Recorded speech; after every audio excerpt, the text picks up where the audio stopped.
सफाई पसंद बीवी। सावित्री जी की बहू देविका को सफाई करने का बहुत शौक था। वो अपने घर को एकदम साफ सुथरा रखा करती थी। सावित्री जी और देविका का पति धीरज उसकी ये बहुत ज्यादा सफाई करने वाली आदत से कभी कभी परेशान हो जाते थे। देविका, मेरे ऑफिस जाने का वक्त हो गया है। तुमने मेरा नाश्ता तो बना दिया है ना? अरे क्या आप देख नहीं रहे मैं घर की सफाई करने में बिजी हूँ? अरे लेकिन मैंने तुम्हें कितनी देर पहले कह दिया था देविका कि मुझे ऑफिस जाना है। अब मुझे भूखे ही ऑफिस जाना पड़ेगा। अरे नहीं बेटा, अपनी माँ के रहते भला तुम भूखे क्यों जाओगे ऑफिस? बना दिया है मैंने तुम्हारे लिए नाश्ता। थैंक यू मम्मी जी, आपने बहुत अच्छा काम किया है। वो क्या है ना, एक बार मैं सफाई करने लगती हूँ ना तो मुझे याद ही नहीं रहता कि मुझे कोई और भी काम करने होते हैं। हाँ बहू, लेकिन सुबह से 3 घंटे हो चुके हैं। तुम कब से हाथ में झाड़ू लेकर इधर उधर सफाई कर रही हो? अरे मम्मी जी, घर की सफाई करना कोई बुरी बात नहीं है। देविका, मम्मी जी ठीक ही तो कह रही है। घर की सफाई करना बुरी बात नहीं है, लेकिन इसके पीछे बाकी सारे काम छोड़ देना ये तो गलत है ना। आप तो रहने ही दीजिए, आपका बस चले ना तो बस सारा दिन घर में गंदगी ही रहे। अरे नहीं नहीं बहू, लेकिन सुबह 6 से 10 बज गए हैं। इतनी देर में तो न जाने कितने काम हो जाते। और सफाई करने के लिए हमारी काम वाली है तो सही, तुम्हें इतना करने की क्या जरूरत है? वो क्या है ना मम्मी जी, अगर मैं सफाई नहीं करती तो मेरे सर में दर्द होने लगता है, मुझसे रहा नहीं जाता। अच्छा ठीक है, तुम्हें जो करना है करो, मैं ऑफिस जा रहा हूँ, देर हो रही है मुझे। धीरज अपने ऑफिस चला गया और देविका लगातार घर की सफाई कर रही थी। दोपहर के 2 बजने आ गए। ये देखकर सावित्री जी ने परेशान होकर कहा, अरे बहू, दोपहर के 2 बज गए हैं और तुमने अभी तक नहाया भी नहीं है। रोजाना इतनी सफाई कौन करता है? अरे आपको क्या परेशानी है मम्मी जी, मैं सफाई ही तो कर रही हूँ ना, इसमें गलती क्या है? अरे लेकिन बहू, आधे से ज्यादा दिन निकल चुका है, ना तुमने खाना खाया और ना तुम नहाई। अरे कोई घर आ गया तो तुम्हें इस तरह देखकर क्या सोचेगा? जो सोचना है सोचने दो मम्मी जी, मुझे तो सफाई करने की आदत है और ये मुझे बहुत अच्छा लगता है। हे भगवान, कौन समझाए मेरी बहू को कि सारा दिन हाथ में झाड़ू पोछा लेकर साफ किए हुए घर को भी साफ करती रहती है। अगले दिन जब देविका घर की साफ सफाई में बिजी थी तो सावित्री जी ने अपने बेटे धीरज से कहा, धीरज बेटा, बहू की सफाई करने की आदत तो दिनों दिन बढ़ती ही जा रही है। ऐसा लगता है जैसे उसके दिमाग में सफाई करने की सनक पैदा हो गई है। क्या करूं मम्मी जी, मैं तो समझा समझा कर थक गया हूं, मुझे तो कोई उपाय नहीं सूझता। बेटा एक काम कर, 2 दिन के लिए बहू को कहीं बाहर घुमाने ले जा। क्या पता कहीं बाहर घूम कर आए तो इसका मन बदल जाए। ठीक है मम्मी जी, सैटरडे संडे को मैं देविका को कहीं हिल स्टेशन पर घुमाने ले जाऊंगा। बहुत अच्छी बात है बेटा, और वहां ले जाकर उसे समझाने की कोशिश भी करना। देखो, तुम प्यार से समझाओगे तो वो शायद सब कुछ समझ जाएगी। कुछ दिनों के बाद धीरज अपनी पत्नी देविका को लेकर हिल स्टेशन पर घूमने के लिए चला जाता है। एक अच्छे से होटल में धीरज ने अपने और देविका के लिए कमरा बुक कर लिया था। अरे वाह, होटल तो कितना अच्छा है, कितना साफ सुथरा भी है। और हाँ देविका, यहाँ पर तुम्हें काम करने की कोई जरूरत नहीं है। घर पर तो तुम सारा दिन सफाई करने में बिजी रहती हो। यहाँ तुम बस आराम से खाओ पियो और मजे करो। हाँ, यहाँ तो बहुत मजा आने वाला है।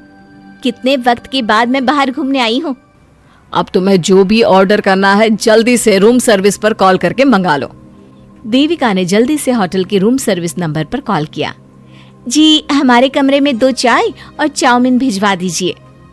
अरे वाह देविका, तुमने चाउमीन ऑर्डर किया, ये तो मुझे भी बहुत पसंद है। इसीलिए तो चलिए दोनों बैठकर खाते हैं। तभी धीरज के हाथ से चाय का कप छूट गया और चाय होटल के कमरे के फर्श पर फैल गई। ये देखकर देविका वहां पर सफाई करने लगी। और ये तुम क्या कर रही हो देविका? मैं होटल स्टाफ को बोल देता हूँ, वो सफाई कर देगा। अरे तो क्या हो गया धीरज, सफाई करना तो अच्छी चीज है, मुझे करने दीजिए ना। लेकिन देविका, यहाँ हम काम करने सफाई करने नहीं आए हैं और ये सब तुम्हारा काम नहीं है। मैंने कहा ना धीरज, मुझे सफाई करना बहुत अच्छा लगता है, और फिर ये हमारा ही तो कमरा है। हे भगवान, मैं तुम्हें कैसे समझाऊं कि सफाई करने की जरूरत नहीं है। अगले दिन सुबह धीरज की आंख खुली तो उसने देखा कि देविका ने होटल के कमरे में रखी सारी टॉवल को धोकर वहीं पर सुखा दिया था और हाथ में एक कपड़ा लेकर देविका कमरे की खिड़कियां और वहां पर रखे फर्नीचर को रगड़ रगड़ कर साफ कर रही थी। ये तुमने क्या कर दिया देविका? और तुम होटल के फर्नीचर को साफ कर रही हो? अरे हम इस कमरे में रह रहे हैं तो क्या मैं सफाई भी ना करूं? देखो मैंने सारी टॉवल सब कुछ धोकर वहीं सुखा दिया है और कमरे के फर्नीचर को देखो तो कैसा चमका दिया। हे भगवान देविका, मैं तुम्हें कैसे समझाऊं कि तुम्हें ये सब नहीं करना चाहिए था। अरे होटल वाले मेरे बारे में क्या सोचेंगे? वो आपके बारे में यही सोचेंगे कि आपकी पत्नी कितनी सफाई पसंद है और कितनी साफ सुथरी रहती है। चलो कोई बात नहीं, होटल वालों को तो मैं जैसे तैसे समझा लूंगा, लेकिन मैं तुम्हारा क्या करूं? एक काम करो, तुम जल्दी से तैयार हो जाओ, हम कहीं मॉल में घूमने चलते हैं। अगर तुम यहाँ होटल में ज्यादा देर रहोगी तो पूरे होटल की सफाई कर दोगी। कुछ देर बाद धीरज और देविका तैयार होकर मॉल घूमने के लिए चले जाते हैं। मॉल में जाने के बाद देविका बहुत खुश थी। चलो देविका, उस रेस्टोरेंट में चलते हैं, वहाँ का खाना बहुत अच्छा है, मैं तुम्हें वहाँ खिलाता हूँ। चलिए जी, मुझे भी बड़ी देर से कुछ खाने का मन कर रहा था। देविका तुम यहाँ बैठो, मैं बस 2 मिनट में ऑर्डर करके आता हूँ। तभी देविका ने अपने पास वाली टेबल पर झूठी प्लेट और खूब सारा कचरा पड़ा हुआ देखा। इसे देखकर देविका का जो माथा ठनका। देविका सारा कचरा उठाकर सफाई करने लगी। देविका को ऐसा काम करते देख आसपास के लोग इकट्ठा हो गए।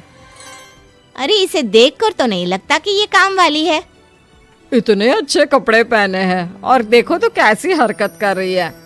मुझे तो लगता है इसकी मानसिक स्थिति ठीक नहीं है। क्या इसे इतना भी नहीं पता कि इस तरह पब्लिक प्लेस पर दूसरों के झूठे बर्तन हटाना, सफाई करना कितनी अजीब बात है। लगता है ये औरत पागल हो गई है, पागल। तभी वहाँ पर धीरज आ जाता है और उन दोनों औरतों की बात सुन लेता है।